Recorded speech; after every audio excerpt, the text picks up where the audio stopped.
Welcome to Finance Leaders Retirement Insights, the broadcast where we sit down with thought leaders in the world of finance who reveal their unexpected wisdom on the issues impacting retirement. Welcome to the Finance Leader Podcast. This is the show where we highlight the stories, insight, and the expertise of financial advisors who are making a lasting difference with their clients and in the financial industry. Today, we have the pleasure of speaking with Tim Wood. Tim is a certified financial fiduciary and the founder of Save Money Retirement. Tim, welcome to the show. Thanks, Daniel. I appreciate it. Hey, you've really had a fascinating career from working at Disney to running your own web design to now being a trusted advisor. Tell us a bit more about you and what inspired you to make the shift into the financial industry. Okay. Thanks. Thanks for having me here, first of all. I grew up in Orlando, Florida, Central Florida, and basically one of the first jobs that I got, like you said, was working at Disney as an audio engineer. So I was in my early 20s and I was running audio for shows at the Magic Kingdom and Epcot and studios and all those kind of things. Did that for quite a few years and wound up getting out of that, and like you said, getting into the internet space, and also I started working with radio at that point. So I actually have kind of almost in one way or another, there were a few years there where I wasn't, but I've been in the radio business almost since 1997, except for a few years where I wasn't in one way or another, either working for a station or now I have shows on the air. So I don't work for the radio station anymore. But yeah, and then the way that it transitioned was, like I said, I've been in radio for a long time, and I was in radio at this point. My father retired. If you've read my book, which I know you have, Daniel, It was going to be my next question, but this is perfect segue. Okay. So go right into that. The very first chapter of my book, it talks about why I got into this business.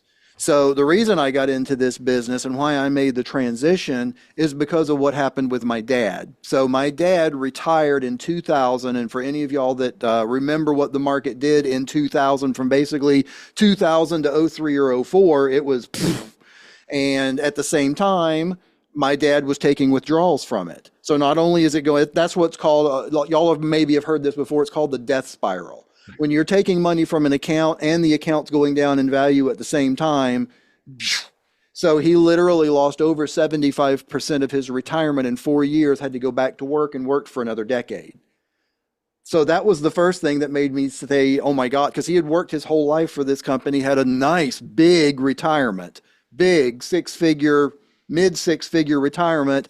And by the time he had been retired 4 years, it was down to a 5-figure savings account and he went back to work. So I saw that. And then I also, from my work with local radio stations, I was working directly with owners and general managers and, decision makers at all these big local businesses to put together, sometimes it was just something as simple as a radio ad campaign, and sometimes it was a full marketing campaign or a show or, whatever it was. And I can remember some owners literally sitting across from me. I can remember one in particular, huge tears rolling down his face. And he said, Tim, how am I ever going to be able to retire? Because of all of these concerns, because they had seen what happened to my dad, happened to other people, and all these different things. So all of that happened. And then I wound up, so that is what was the impetus to get me to get into this business. As I said, there's got to be a better way. People work their entire life. Do they then have to risk the next 20 or 30 years when they're in retirement? Does that have to be a risk? Because that's how a lot of people's retirement still are. If it's still in a 401k or an IRA or a TSP or a 403b or any of those kind of products, it's still at risk. So what are the other options? What can you do? And that is where the idea of Safe Money Retirement came from. So after many years of research and classes and study and licensing and, becoming a certified financial fiduciary, becoming a member of Ed Slott's Master Elite Group, becoming this, becoming that, and doing all this stuff, that's where Safe Money Retirement came from. And that's basically kind of what we do, is everything that Safe Money Retirement has no chances of losses from anything in the market ever. That's our niche. So I'm not the guy that you'd want to go to if you're 23 years old and you want to just, invest in the stock market hoping you're going to make it big. That's not me. I'm not going to do that for you. I'm the guy that you come to when you've got a chunk of money that you know you need to have for retirement, and we need to grow that with no chances of losses, or we need to turn it into an income that you can't outlive, or we need to turn it into a life benefit or a long-term care benefit. I mean, there's multiple things we can do. But that's the way that we design safe money retirement. And that's really what we do, is we help people be able to enjoy their retirement and not be stressed out about it. Yeah. I really love when I'm speaking with advisors, being an advisor myself, the story or the reason why they get into the business. And what it sounds like, this one experience with your dad has really not only got you into the industry, but also really shaped the experience and the approach that you take to financial planning, retirement planning, advising. Yes. So listen, you have your own podcast, which is really unique approach in the financial field. Has your background in radio podcasting really helped you to communicate the importance of these financial strategies to your audience? I think so. I mean, most people, when they do something like this, they've got a script, in front of them. I'm that crazy guy that I don't. Even when I do my podcast every week, swear to God, I've got literally that, which I know you can't read, but that's going to be my next podcast. I've just got ideas. And when it's time to cut the next one, I'm going to read the idea and go, okay, click record and go. And so I think, when you've been doing it for 25 years, and it would be like getting up in front of people and talking. For most people, that would be mind blowing. And oh my God, I can't do it. I could literally step out the door and someone could say, there's 10,000 people out here, go. And I could say, okay. So I think doing that for so long, it doesn't affect me anymore. So I think it does help, and it helps when I'm doing interviews with people, and it helps with the whole thing because, like I said, when you've done it for so long, kind of like you and I with financial planning, when you've done it for so long, you know what I mean? When you first start doing it, it really is kind of freaky when you think about the amount of money that you're moving for people. But when you've been doing it for years, you know what I mean? Not that it's not a big deal, but you're a lot more comfortable with it. No, exactly. I mean, this is really where it comes down to, like you mentioned, the more and more you do something, you become more comfortable with it, which is kind of sometimes, though, the unfortunate thing where I see a lot of advisors where they're helping people and they don't really try to make it really simple to understand, the concept and everything. Now, in your book, you outline the 3 pillars of save money retirement game. You talk about the government programs, legacy planning, and income with no losses. Can you briefly walk us through like what those pillars are specifically? Sure, absolutely. The government plans, that's very simple. That's your Medicare, that's your Medicaid, that's your Social Security. So most people know what those government plans are. Your Social Security, that's what's going to pay you as long as it stays solvent and it is still around, which, we'll see about that. But that's going to pay you an income once you hit, whenever you decide to take it, and you can take it between 62 and 70. Medicare, that is the government health plan that most people start at 65. In some cases, you can get it a little earlier. And in some cases, you actually start it later if you've got a company insurance that is better than that. But that's the government insurance. And then Medicaid is for people that are below a certain level in each state. Medicaid is actually a state plan. It's run by the 50 individual states. And that is something that if you are at a lower income, that you can get Medicaid help for health insurance or for food or whatever. So that is one thing that you need to make sure. Most people Medicaid won't apply to. That's a few. But Social Security and Medicare applies to pretty much everybody in the United States. And you got to make sure you've done the right thing for both of those, because that's a big deal for your retirement. Number 2, like you had said, is legacy plans. What do you want to happen when you're gone? What do you want? Do you want your grandkid to get $50,000 and this or that paid off, or to go to a charity or whatever? What do you want your legacy to be? So that's, in my experience, that's a huge thing for a lot of people is, what am I going to leave? What's it going to be like when I'm gone? And working with people to help them secure whatever they want to happen. We can make it happen if you've got enough money, obviously. We can make it happen, but we got to make sure things are set up properly. If you need life insurance, if you need an estate plan, whatever it is that you need, we make sure. And if it's not something we do in-house, we've got people that we refer out. We've got an estate planning attorney. If you need an estate plan, I'll get you to a guy. He's right here local. Excellent. if you need this, I can get you, so that kind of a thing. And then the third pillar is really where my company comes in. And that's why I talk about it as the last thing in the last part of the book. And that is making sure, like you had said, that you have enough income for the rest of your life. People think retirement is all about having enough money. How much assets do I have? What do I have saved up for retirement? Retirement is really about how much income you have. Assets in retirement actually bring more stress, and there are study after study, and there's a bunch on my website, safemoneyretirement.com. Anybody listening can go on there and get all kinds of information. Study after study shows, especially as we age, we need to lower the stress levels. So along with making sure that you've got enough income, that also is one of the things that helps to lower the stress levels. So that's one of the things that we really work on, is explaining how people can actually have an income they can't outlive, because a lot of people don't even know that's a reality. They know that at some point in the past someone had pensions, and they used to be able to do that. Well, unfortunately, most people don't have a pension. The last figure I heard was between 6 and 8% of people now have pensions. It's literally in the single digits.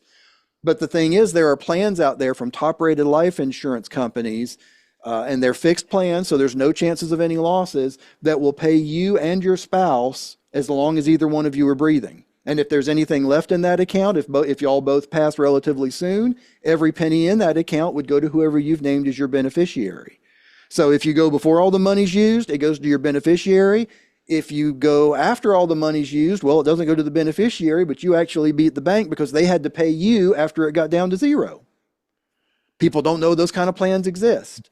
So explaining that, and then on the second part of that is explaining that there are growth plans out there and you can decide, do you want it just to grow on a fixed rate, kind of like a CD, or would you rather it grow in a product where you can reallocate every year? And I talk a lot about that in my book, Reallocation. There's plans out there that every year you can choose whether you want your money to grow based on a fixed rate or based on a market index like the S&P, or a mix of both. I just did one this morning. The gentleman did 40% in the fixed and 30% in the S&P monthly with a cap, and 30% in the S&P annual with a cap. And of course, I would explain what all this is to any clients. I know you know what I'm talking about, Daniel, but you can choose every single year how you want that to grow. Again, no chances of losses.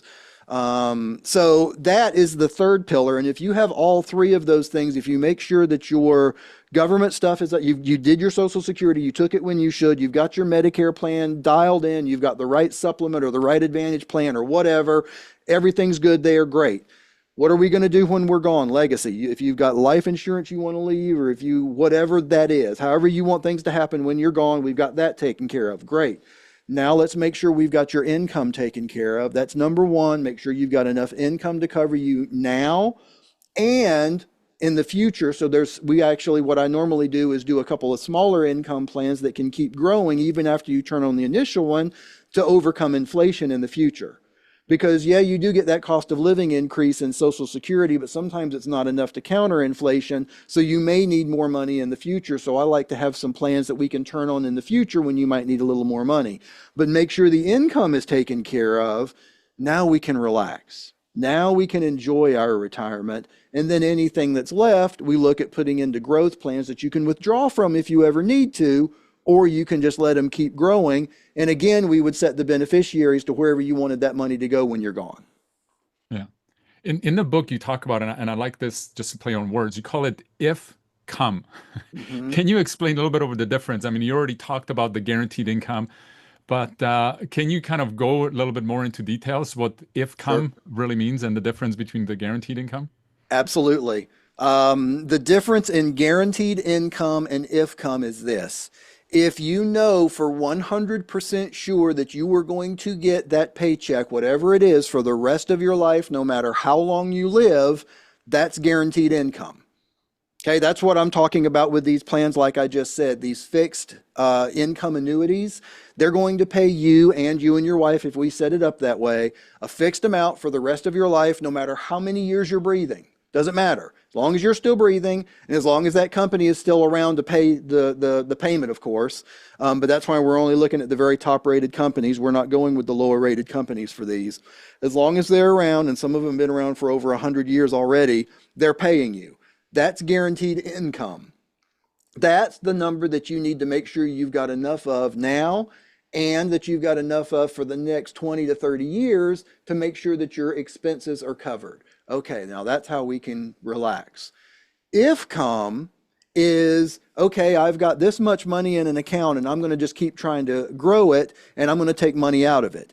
If-come is what happened to my dad, because you don't know, that's not guaranteed income. If you're just withdrawing from an account and you are praying to God that the market goes up, so when you take money out, it keeps your account about even. Well, what happens if there's a few bad years in the market? And another thing is that people don't really realize is a big thing about whether, if you're using the if-come method, which is just withdrawing from an account and hoping it grows enough, it really depends on when that market downturn happens. If that market downturn happens very shortly after you retire, it is much more detrimental than if it happens 15 years down the road.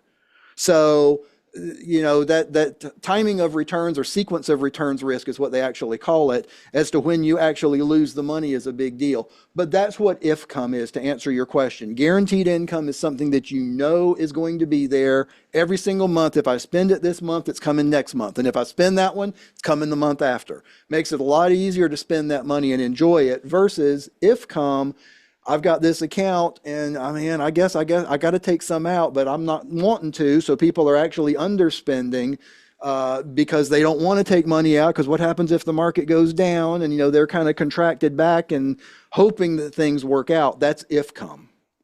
Yeah. Oh, that's perfect. I'd always love analogies and play on words. And in your book, you go through a lot of it. Now, what's a practical first step that someone really nearing retirement can take today to ensure that they do have guaranteed income? Because I think it's something that people know about or think about, but often they don't do something about it. And you know, the knowing something and not doing it is really not knowing. So can you expand on that, what that would be? Sure, absolutely. What I would recommend, my number one recommendation, and anyone that's ever followed or listened to my podcast or radio show or read my book or anything, number one thing I would get with a certified financial fiduciary. It is sad that designation has to be around, but what that means, it means there's a whole list of things it means, but what it really means is that person is obligated to do everything in their client's best interests 100% of the time. Always.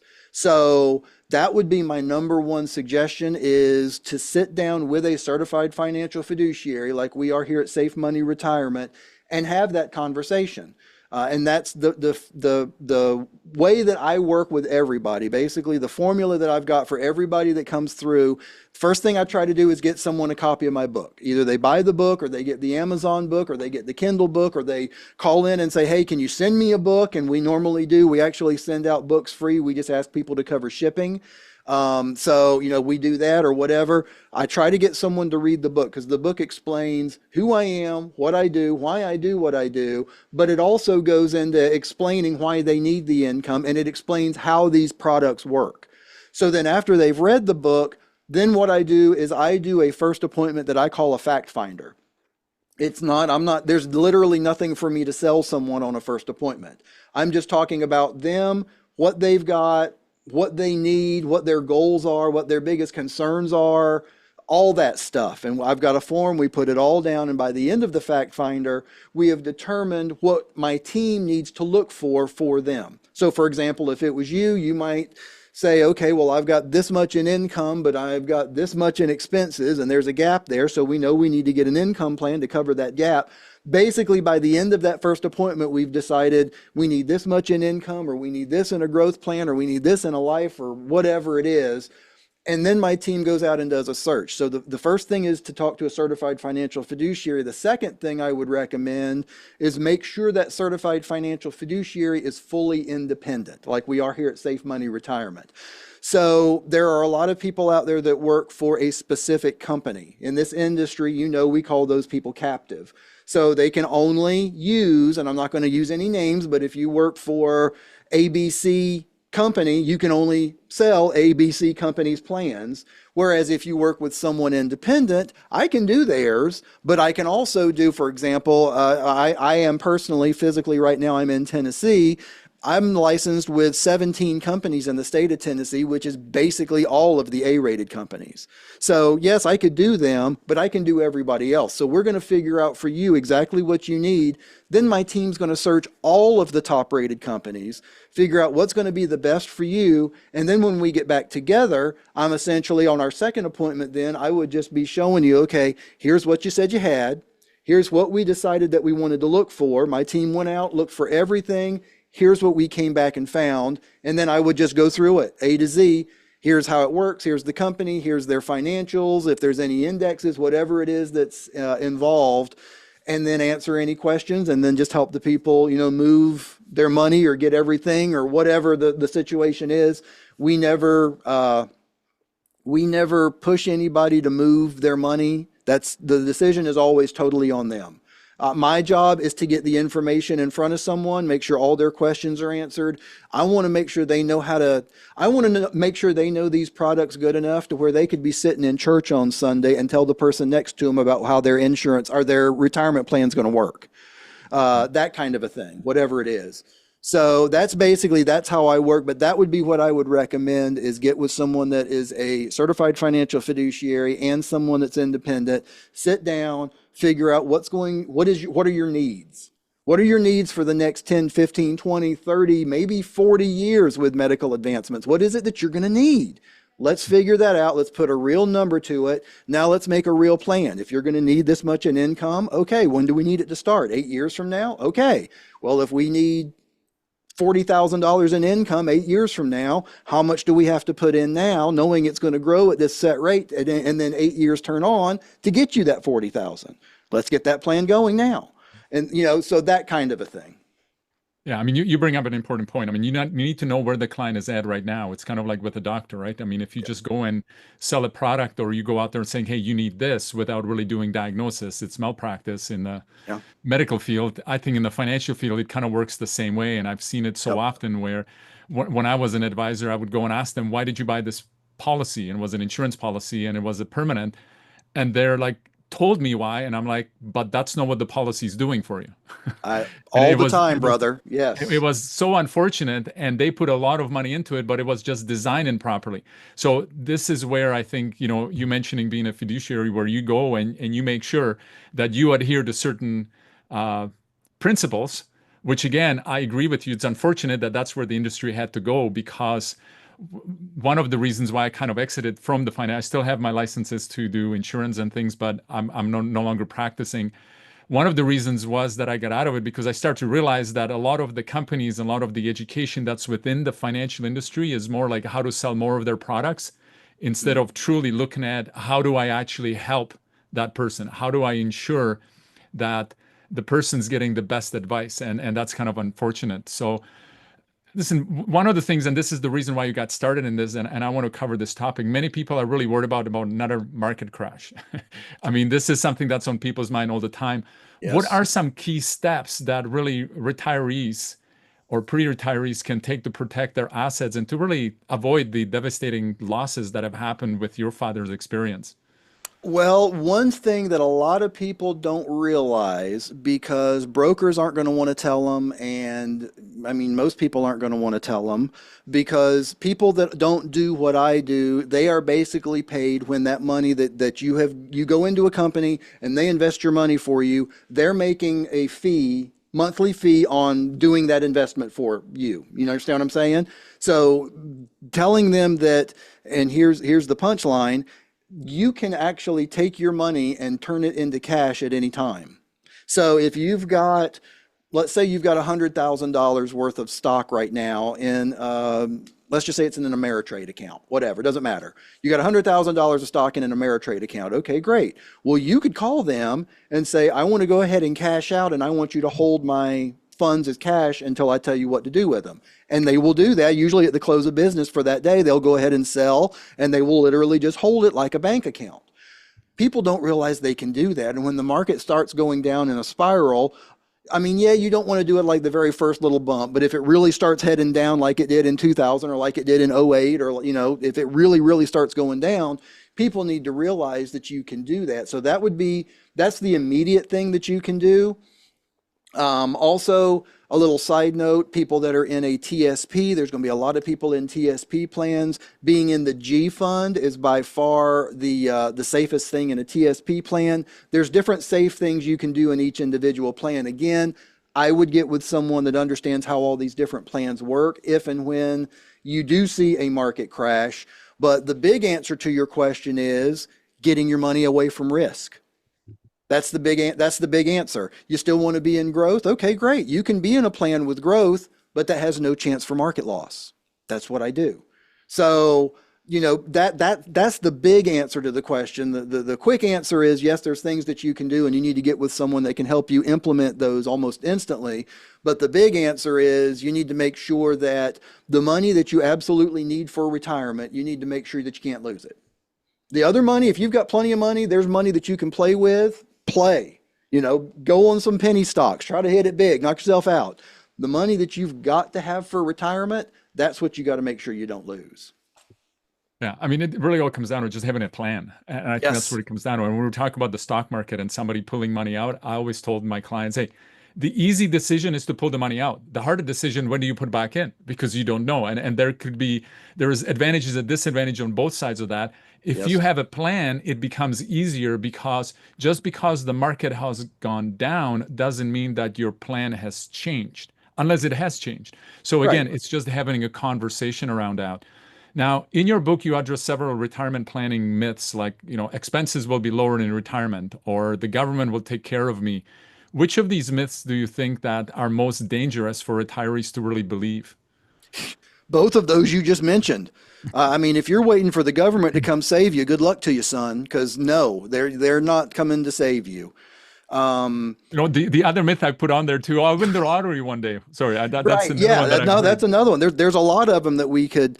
A lot of people think, oh, well, when I retire, my expenses are going to go way down. And for some people, it does. I've got some clients that I can say, I can think of a few that come to mind right now that yes, once they retired, they literally sit on the couch all day. So yeah, their expenses went way down. Maybe because they're probably eating all day too. So maybe not, but that's another thing.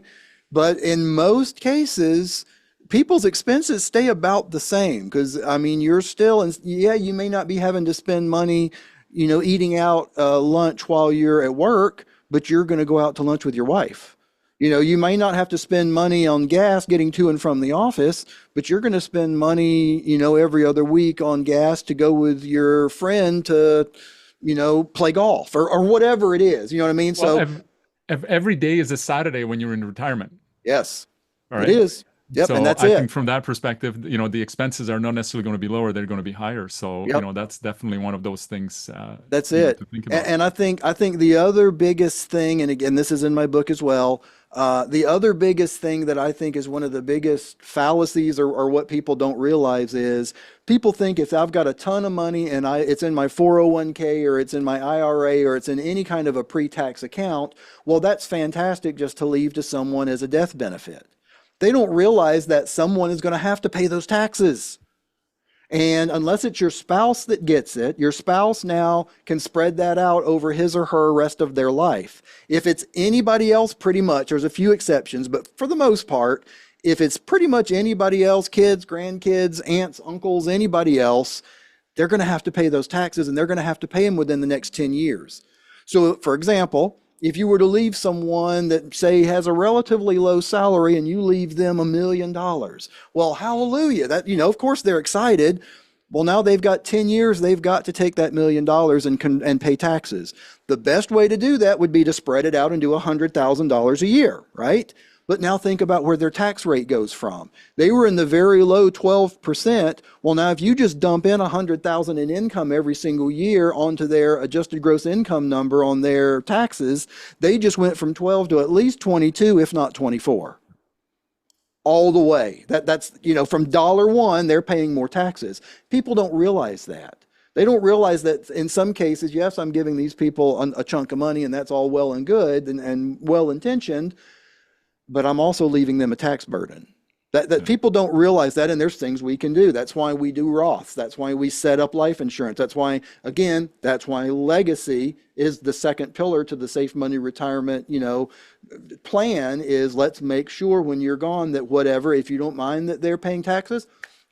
Had a client last Friday, he said, my kids are wealthier than I. He was quite wealthy. I mean, he had multiple seven figures. He was a wealthy client. But he said, my kids are even way wealthier than me, so I'm not worried about Roth conversions because this is going to be a drop in the bucket. And the taxes they'd have to pay, they'd just pay them. They literally write a check. You know what I'm saying? So that's a different situation. But for most people, that's not the way it is. And in most families, the kids don't have more money than the parents. So that's probably one of the biggest fallacies that I see is that people think leaving an IRA or a 401k is a great way to leave a legacy, and that's one of the worst ways. Yeah. Well, you also highlight the misconception that retirement planning is all about having a specific number or amount saved. Why is focusing on kind of guaranteed income, and we touched on that, more important than focusing on that dollar amount? Again, because that dollar amount, if you just have a dollar amount, that's going to be in something that's at risk, most likely. So, and plus, if you've just got a dollar amount, I just did a podcast about this. I've got a podcast called The Safe Money Retirement Show. Anybody can check it out anytime. I just did one of my most recent episodes. Actually, it may be one that's getting ready to come out. It may not have come out yet. Anyway, by the time you see this, it should be out. I've got an episode that I just did about that. So, being able to make those decisions is huge. Yeah.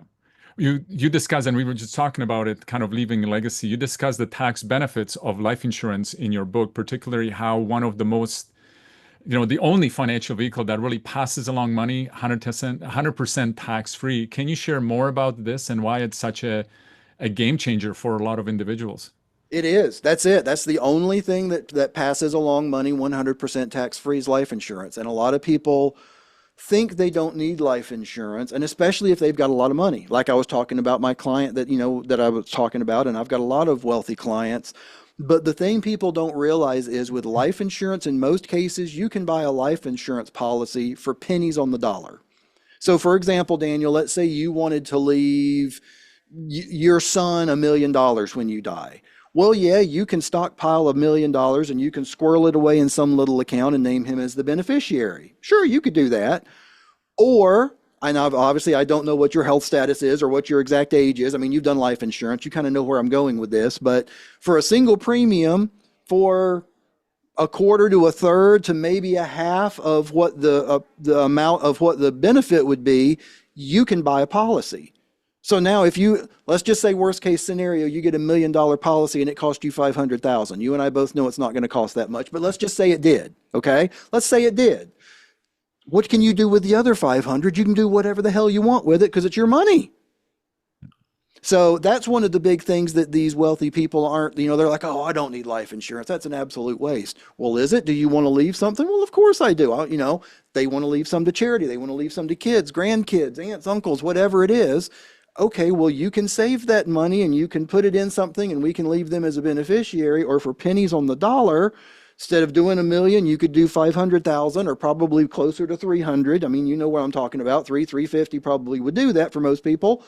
You can get that $1 million when you're gone. And then the rest of that money you can do something else with for you. And they're still going to get it when you're gone. People don't, and then when you say that, you almost see the light bulb go on. They're like, I never thought of it that way.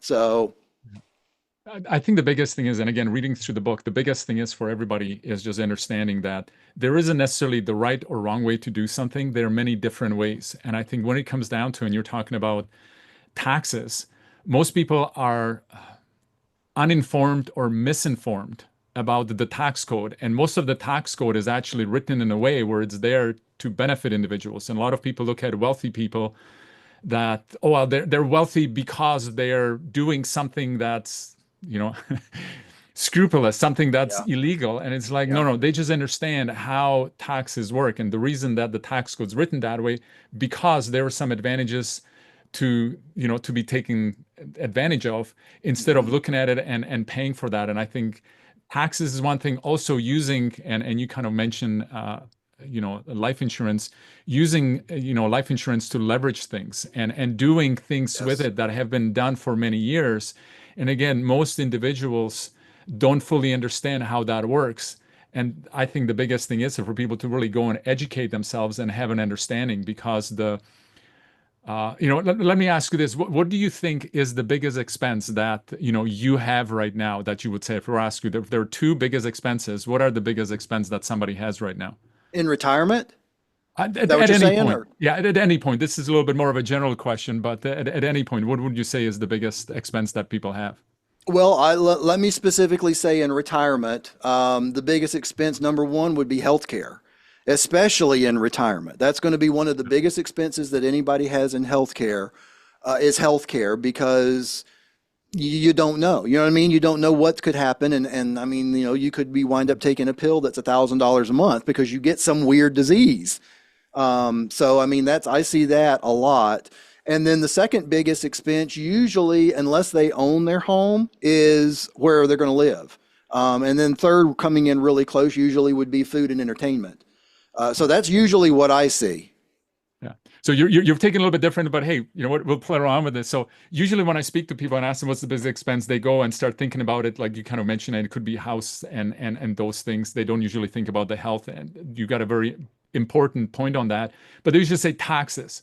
Well, the biggest expense is not knowing, and you kind of touched on that actually in your, Yep. in your answer, because yeah, when it comes down to health, you don't know what's going to happen with your health. But where I was kind of driving the point was like not knowing something is the biggest expense that you have. Yeah. Right. And often when we're talking about, and I'll just turn it into a little bit of numbers, when I speak to individuals and saying that, they want to make a certain amount of money, not knowing how to make, let's say, $1 million, and if they're making, $200,000, right? The cost that they're incurring every single year is 800,000, because they Hmm. don't know something. And a lot of people don't look at it from that perspective. They're looking at it more of like, what am I missing? They don't look at the other side of it. But you drive a very important point. Like not knowing what your health is going to be is very important. And I think when it comes down to health, there's kind of these two things for me and the lifestyle that I'm living. What it doesn't matter when it comes down to your health. It doesn't matter. You can either be in pain, working and being healthy, or you're going to be in pain being unhealthy. And That's it's, right. it's your choice. That's right. And I've chosen to do just a little bit more on a personal side. 2006, I was 260 pounds. I'm Mm, 170 right now. And again, because nice. 14 years ago, I've made a choice and a decision to really take care of my health and what I'm doing and be more conscious of that.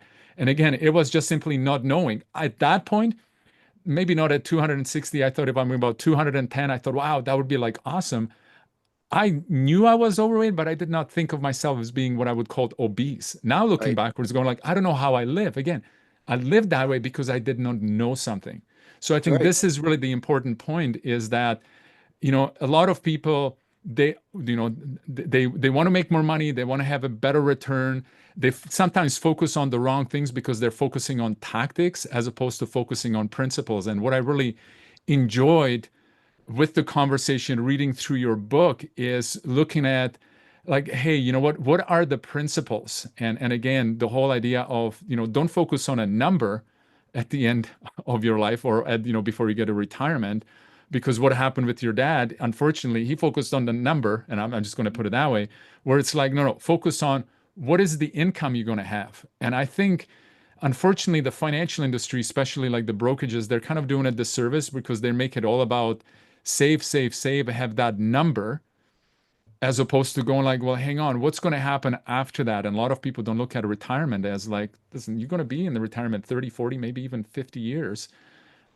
It's like another career, Yeah. and people don't really give it a lot of thought. And that's kind of unfortunate. Well, and the reason that a lot of advisors don't want to do that, again, like I said before, because if they move your money out of a managed account into one of these income plans, into a life insurance plan, into anything like that, yeah, they may make a little bit of money when they first move the plan in there, but that's it.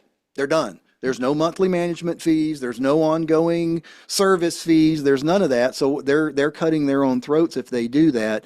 And that's why I tell people all the time that Investment advisors are great. I've got a lot that, I mean, I've got some that I work with for myself. You know, I mean, they're great. They're fantastic.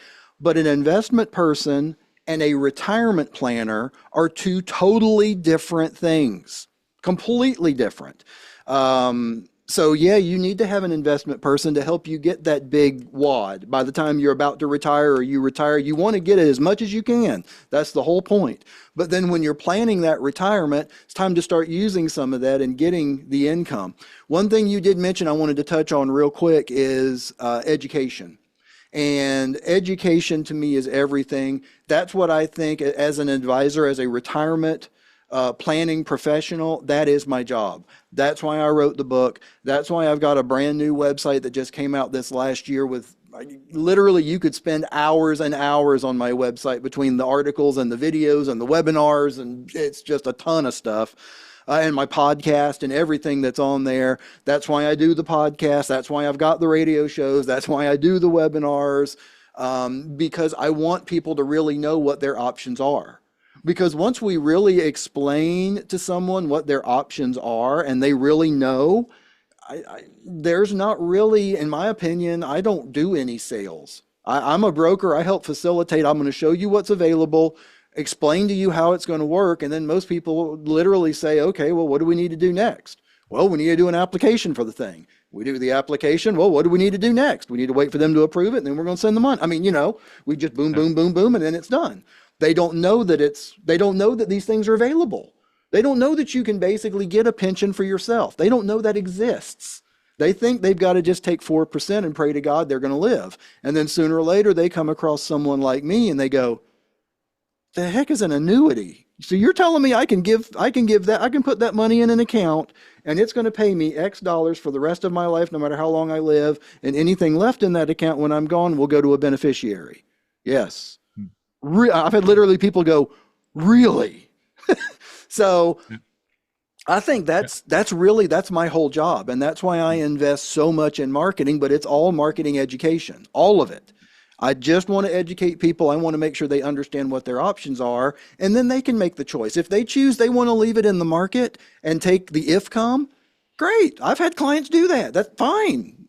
That's totally up to you. But knowing what all of your options are and getting everything out on the table, and then you can sit down with your spouse or whoever, make a smart decision for the next 20, 30, 40 years, and make sure that you are set for that long. Yeah. So listen, if someone, that's listening hasn't started planning for retirement, is it ever too late to start building save money plan? Well, I would say no in general, but I have had people in their 80s come in with basically nothing and asking me what they can do. You're not a magician, right? I don't. Yeah, I do have a crystal ball, but it's got an out of order sticker on it. It's around the corner here. I'd go get it, but there's really at that point, really the best thing you could do is maybe, do some research and find a penny stock and buy one and pray to God it blows up. That's really about your best bet. You know what I'm saying? Or go and marry the wealth if you're not married at that exactly. point. Find a sugar daddy. Yes, absolutely. But no, I mean, I've got clients that are, I've got a client last month that he is 32 years old, has always worked for himself. He does gutters. Makes good money. I mean, he makes really good money, but obviously working for himself didn't have any kind of a retirement plan. So we put him into one of these type of plans, growth with no chance of losses, no fees, that he can keep putting money in. And he's dropping money in every single quarter. And we're just going to keep it going with no chance of losses. So I wouldn't say that there's always something that we can do. And there's always something that can be recommended. But yeah, I mean, if someone is, getting up into the golden years and has nothing, that, you're going to have to risk something to have something. But yeah, most people, most people that have anything, I mean, yeah, we could start. I mean, even if I've got clients that, you could start in your mid 50s with nothing. And if we go aggressively and into products with no chances of losses, and you're dumping a lot of your income into it and anything, you know what I'm saying? I mean, we can get something up pretty quickly. So it's just a matter of, again, making the plan. Almost every webinar I've got, step one, when I start the webinar, the very first thing I talk about on almost every one is make a plan. Whatever that webinar is about. If it's about Social Security, literally step one is we need to make a plan. Now, we're going to make a plan by doing step 2, 3, 4, 5, 6, 7, but we need to make a plan. You need to get it in your head, whatever it is. You need to have a plan. You need to have a solid plan. You need to have one you can count on, with people you can count on, with a company you can count on, that you know is going to be there and do what you need it to do when you need it to do it. Yeah. No, awesome. Listen, as we're coming to the end of the show, what's the one piece of advice you wish that every retiree would follow to have a secure and stress-free retirement? I would say to sit down with a fiduciary. That's really the biggest thing. Is it doesn't mean you have to do anything with them, but sit down with someone that has the knowledge, that's independent, that can show you everything, that's going to listen to what your concerns are, and that's going to look at your whole plan, that is holistic. That's going to look at everything, your expenses, your income, your Social Security, your Medicare, that's going to literally look at everything that affects your life, and let's make a plan for everything and make sure that everything is in place and ready to go. And I suggest doing that with a fiduciary that's independent. And then the last thing I would add on, I'm also a member of Ed Slott's Master Elite Group. Now, why I do that, because obviously that's another major expense for my company. But the reason I do that is because now I am plugged in with people that are literally plugged in with Washington. So you could come to me, Daniel, with any kind of complex retirement plan question, tax question, Social Security question, literally the craziest stuff, and I can get a real answer for you because I'm a member of that group. I can call the people that if for some reason they don't have the answer, they can literally call someone in Washington and get the answer, the right answer, the first time. So that's another big piece, is being with someone that's in that Ed Slott Elite group, because there's no question that you can ask me. There's literally nothing that I can think of in any part of retirement that you can ask me. Now, are there going to be things I don't know? You better believe there are. But I can say, give me 24 hours and I will get back to you with the right answer. So getting with the fiduciary, looking at a whole plan, and then getting with someone that can get you the answers to everything, I think that's exactly what everybody needs to do, again, so they can have a plan. Yeah, that's awesome. Now, you mentioned at the beginning, where can our listeners get a copy of your book, Save Money Retirement? The safest place, the easiest place is just safemoneyretirement.com. If they go right to the website, there's multiple different places on the website. Just click, to get your free book, and that's going to send you the ebook, the Kindle version, the ebook version of my book. It'll send it to you instantly, totally free, no obligation. You got it. And then it's instantly going to take you to a page that if you want an actual real copy of the book, that it will do it. And all you have to do is pay shipping. I think it's $9.29 or something like that. It's whatever the shipping actually is. And then you're just paying for shipping, and you're getting an actual copy that you can sit there and read. And then also on that same website, you can register for webinars. I've got a webinar going at least once a week. This Thursday will be Tom Hegna's Don't Worry, Retire Happy. I don't know if you know who Tom Hegna is. He's one of the best economists, and he's actually a personal friend of mine, and I use a lot of his information, and I'm going to be doing that presentation this Thursday. Got other ones, and then the podcast is on there, and there's a ton of information, a whole media section with articles from the Journal and articles from Barron's and articles from Kiplinger's and all these things, all on that one resource of safemoneyretirement.com. So that's typically where I tell people to go. Or they can call anytime. We've got an 833 number. It's 833-413-SAFE, which is 833-413-7233. If they don't have, I don't know how they would not have internet and be watching a podcast, but if somehow that is the case, yeah, you can just call 833-413-7233, which is 833-413-SAFE. Someone will answer all the time, and just tell them, hey, I want a copy of Tim's book, and we will get one out to you. Again, they'll ask you to pay for shipping, and that's it, and we'll send you the book free. Or you can just go onto Amazon and buy the book. I mean, that's another option too. Just search for it on Amazon and buy it. You can always do that. Yeah, that's awesome. Hey, Tim, thank you for sharing your insights and expertise with us today. It's been a pleasure having you on the Finance Leaders Podcast, and I'm sure our listeners have gained valuable takeaways on the importance of really the retirement planning, and especially doing it in a way that's really safe, and the importance of really having that tailored advice that individual needs. And to our listeners, thank you for tuning in. If you enjoyed the episodes, don't forget to subscribe to the Finance Leaders podcast for more insights from thought leaders in the financial industry. Until next time, take care and keep building your finance on a solid foundation. Thanks, Daniel. Take care. Thanks for joining us on this episode of Finance Leaders Retirement Insights.